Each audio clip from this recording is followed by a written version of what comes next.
Assalamualaikum warahmatullahi wabarakatuh. Perkenalkan, nama saya Emilia. Di sini saya akan melakukan penanganan bayi baru lahir dengan air ketuban yang bercampur dengan mekonium. Nah, langkah pertama yang saya lakukan di sini adalah mencuci tangan.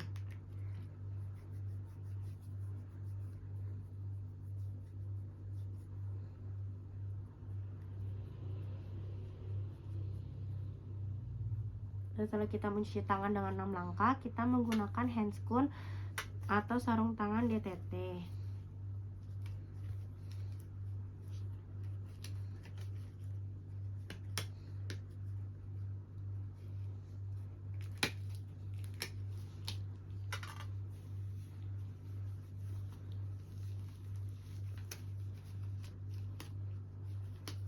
Sebelum melakukan teknik 6 langkah, kita usap dulu mulut bayi, kita buka lebar, lalu kita usap mulut bayi. Setelah itu kita lakukan pengisapan lendir pada mulut bayi.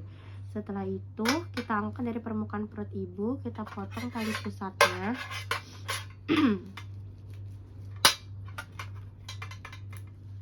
Kita lakukan pemotongan tali pusatnya. Setelah itu kita angkat, lalu kita letakkan di meja resusitasi dan kita lakukan 6 langkah resusitasi ini selama 30 detik. Seperti ini.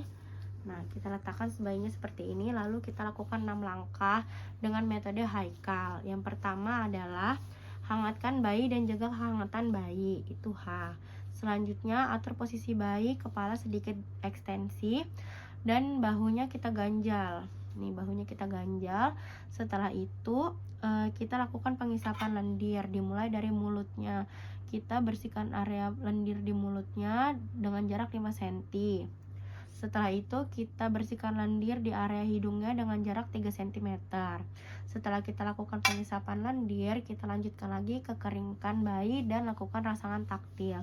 Kita keringkan bayi menggunakan handuknya yang tadi, lalu kita lakukan rasangan taktil pada bagian punggung bayi. Setelah itu kita ketek-ketek sedikit kakinya bayi. Setelah kita lakukan rasangan taktil dan sudah kita keringkan bayi, kita kembali ke atur posisi bayi. Atur posisi bayi, lalu kita bersihkan bayi dengan handuk baru dan kita keringkan bayi. Letakkan dengan handuk yang baru, handuk yang terletak di atas meja resusitasi. Setelah itu kita selimuti dan kita berikan topi bayi untuk menjaga kehangatannya bayi, dan kita letakkan bayi dengan posisi seperti tadi di atas kepala bidan. Lalu kita lakukan kepala bayi dengan sedikit ekstensi. Setelah itu kita lakukan penilaian. Nah, kita lakukan penilaian, kita lihat bagaimana, apakah bayinya masih bernafas dengan bengap-bengap atau tidak, apakah bayinya sudah bisa menangis dengan kuat atau tidak. Setelah kita lakukan penilaian kepada bayinya, kita berikan kepada ibunya setelah pernafasannya sudah kita cek bagus atau tidak. Kita lakukan asuhan setelah resusitasi, pasca resusitasi. Kita berikan kepada ibunya. Bu, dari hasil yang kita lakukan, resusitasinya berhasil ya Bu. Saya akan melakukan asuhan pasca resusitasi ya Bu. Jadi hasil pemeriksaannya bayinya sudah bernafas dengan baik dan normal, tidak ada mengap-mengap, nangisnya juga sudah nyaring, makanya kita berikan IMD kepada ibunya ya Bu ya. Nah, ini kan adanya sudah bernafas dengan baik, jadi kita sarankan ibunya untuk mengetahui bagaimana cara menilai pernafasannya. Jadi kita pantau dalam 1 menit pertama ya Bu, kita lihat perutnya dan dadanya mengembang apa tidak pada saat bernafas ya Bu. Kalau pernafasannya dalam 1 menit ibu hitung di atas 30 kali, berarti itu tandanya baik dan normal ya Bu. Dan pernafasannya juga tidak lebih dari 60 kali per menit Bu. Nah, ini kan adanya kita sudah berikan ke ibu, maka kita sarankan ibu untuk memberikan adanya ASI ya Bu ya.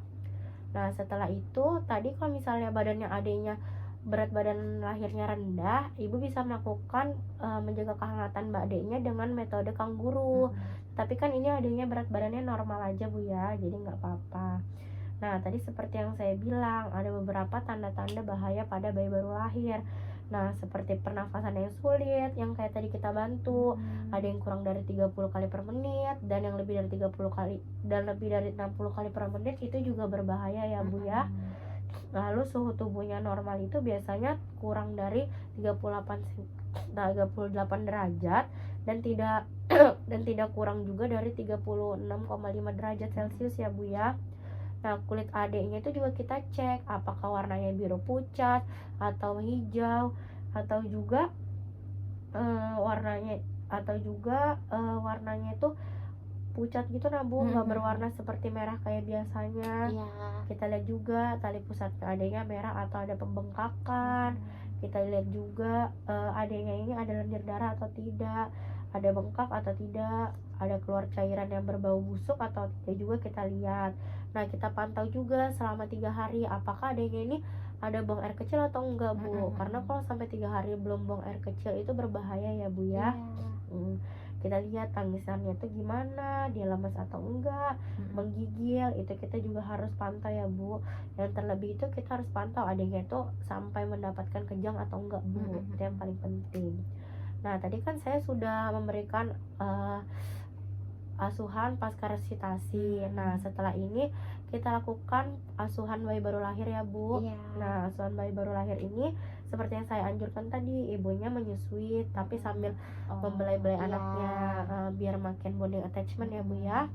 Nah, setelah ibunya selesai menyusui, saya akan menyuntikkan vitamin K, HB0 dan salep mata ke adiknya dulu ya Bu ya. Iya Bu. Nah, setelah sudah selesai saya melakukan asuhan bayi baru lahir, saya lakukan pemantauan lagi untuk mengetahui tadi kan sudah kita lakukan resitasi di awal, tapi kita harus tetap pantau selama 2 jam Bu. Nah, itu kita lihat lagi adanya bersulit bernafas atau tidak, lalu pernafasannya kayak yang tadi saya bilang kurang dari 60 kali atau lebih dari 60 kali per menit. Nah, terus kita juga harus tetap menjaga kehangatan bayinya dan tetap mengeringkan bayinya ya Bu ya. Jadi kalau misalnya adanya setelah dimandikan harus segera dikeringkan, lalu langsung dipakaikan baju Bu untuk menjaga kehangatan adiknya. Nah, kalau misalnya pernafasannya seperti yang tadi saya bilang lebih atau kurang, itu kita segera lakukan rujukan karena ini kan praktek bidan Bu. Nah, yang lebih berwenang untuk melakukan tindakan itu di rumah sakit ya Bu. Iya Bu. Seperti itu. Sudah Bu, sekian dari saya. Terima kasih ya Bu ya. Kalau ada yang ditanyakan bisa langsung ditanyakan kembali ke saya ya. Baik Bu, terima kasih. Iya. Saya membereskan alat dulu ya Bu ya. Iya. Setelah kita melakukan asuhan pasca resusitasi dan penjelasan kepada ibunya, kita lakukan pencatatan hasil resusitasi.